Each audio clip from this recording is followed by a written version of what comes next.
E nesta quarta-feira, a filha do ministro da Saúde, Marcelo Queiroga, fez um desabafo por meio das redes sociais acerca das mensagens de ódio e desejos de morte direcionadas a seu pai que está com Covid-19. Daniela Queiroga, que também é médica, lamentou que os seres humanos permitam que sua opinião política supere sua humanidade. Aspas. Muito se fala sobre empatia. Pena que a moda está no falar e não no agir. É lamentável, em um momento de vulnerabilidade, como é ao se receber um teste positivo de Covid, digo isso com a propriedade de quem já deu essa notícia a inúmeras famílias, se deparar com mensagens de ódio, desejos de morte ou de retaliação, escreveu ela nos stories do seu perfil no Instagram. Daniela também agradeceu a todos os que desejam melhoras ao ministro e informou que o pai está bem. Cris. A frase dela é muito forte, né? Pena que a moda está no falar e não no agir. Primeiro, desejar toda a solidariedade aí para essa família, né? Para a família do ministro que está sofrendo. Ele, acredito que, assim como o presidente Bolsonaro já percebeu que no cargo que eles estão, são alvo mesmo de tiroteio eterno, e é impressionante isso que a gente está vivendo, mas a família com certeza sofre muito, porque a família não escolheu que ele fosse ministro, né? Então, e ela como médica deve saber muito bem o tanto que o pai se dedica à saúde dos outros e, obviamente, que deseja que todos que adoecem melhorem, se recuperem, tenham toda a solidariedade de quem está envolvido nesse pós, né? Nesse pós-notícia de uma doença. Então, é tudo muito triste. E me faz lembrar também outro caso que o Fiuza citou já aí no começo, que é o dos pacientes, as vítimas da vacina, porque há vários casos surgindo, muitos casos de morte gravíssimos que precisam ser investigados, e eu falo muitos, não é da boca para fora, já são muitos mesmo. Mas as famílias, como foi o caso dessa menina Isabelle Borges Valentim, aí do interior de São Paulo, as famílias são vistas como negacionistas, aí começam a adjetivar e tal, são famílias que estão em luto, que tentaram proteger seus entes queridos e viram a morte chegar através do que seria a salvação. E estão sendo agredidas pelas redes sociais e pela imprensa, o que é gravíssimo, e pelos governos, maltratadas pelo hospital que se recusa a fornecer o prontuário de imediato, maltratadas por comissões de vigilância que saem às pressas arrumando dezenas de especialistas para em 4 horas ter um laudo para passar, para vazar para a imprensa. É tudo muito triste, assim, eu fico mais triste ainda porque a gente sabe o diferencial do Brasil em termos de empatia em relação a muitos países do mundo. Não é que a gente tenha que se achar melhor, mas a gente sabe o resultado da miscigenação no nosso povo, o que isso provocou em termos de tolerância, de amizade. Nós somos um país festivo, alegre, a gente tem coração grande, nós somos acolhedores. Sempre quando teve tragédias, nossa, eu tenho uma carreira de reportagem de televisão, eu acompanhei sempre na rua a notícia.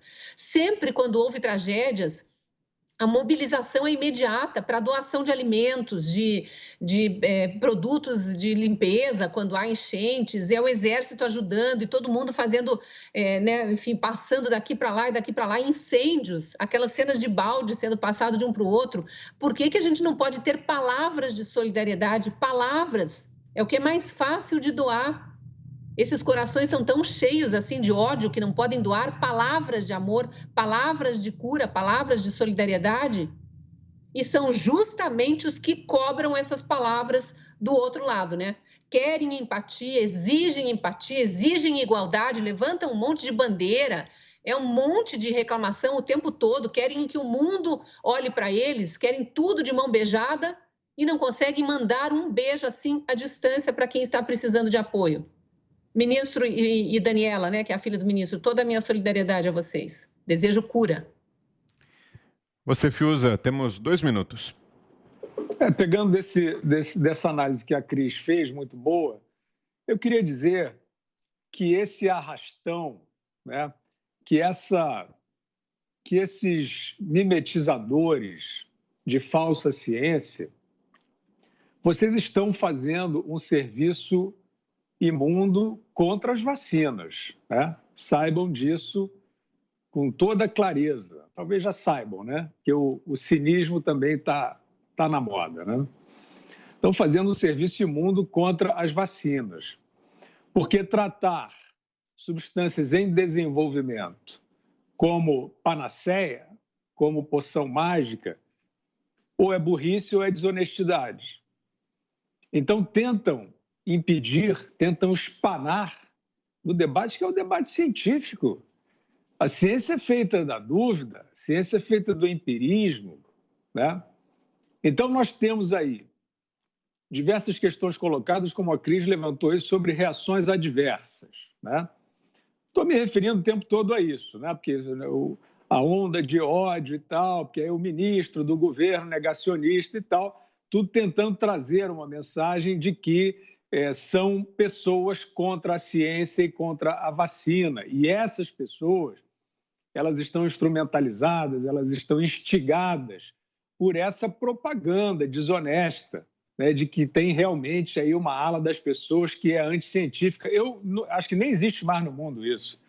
Gente que é contra a vacina, deve ter um ou outro por uma questão de credo, mas não existe mais. Isso que vocês estão inventando aí. Estão tentando grudar nos outros, nessa vida miserável que vocês têm de patrulheiros, dedo duro, né?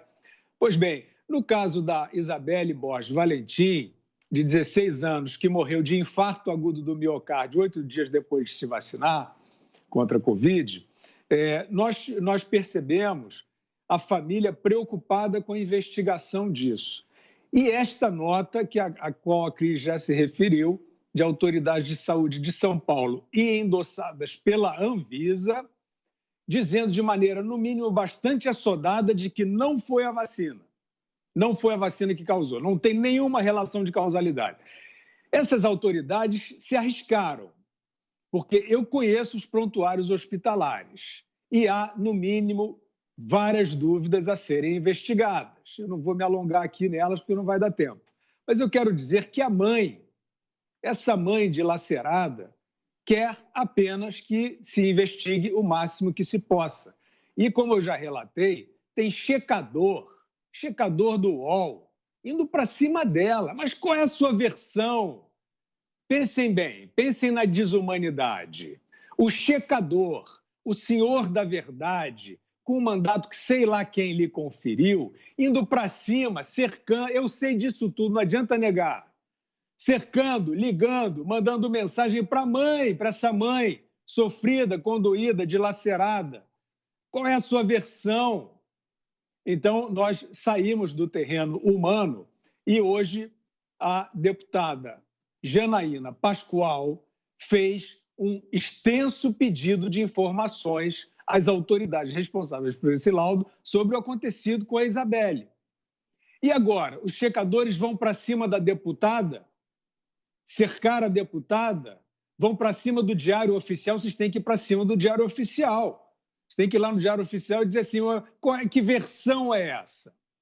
Então, a versão é de quem quer estudar muito bem essas substâncias, quem não quer entrar numa aventura e quem quer, de fato, proteger a saúde.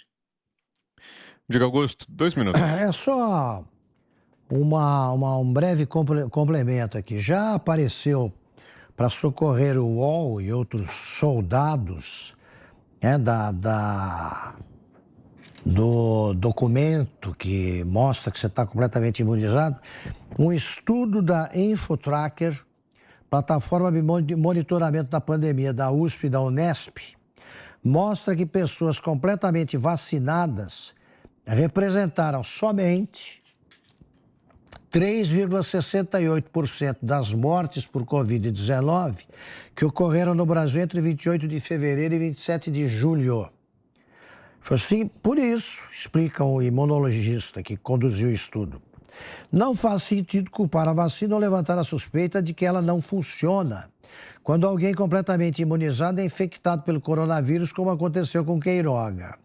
A vacinação é a principal arma para nos proteger das formas graves da Covid-19, mas não dispensa outros cuidados, como evitar aglomerações, utilizar máscara, blá, blá, blá. Bom, sem me referir a essa última parte, eu quero saber o seguinte, essas mortes que ocorreram, que aliás apenas 3,8%, também vão ser debitadas na conta do genocida? O Bolsonaro matou essas também?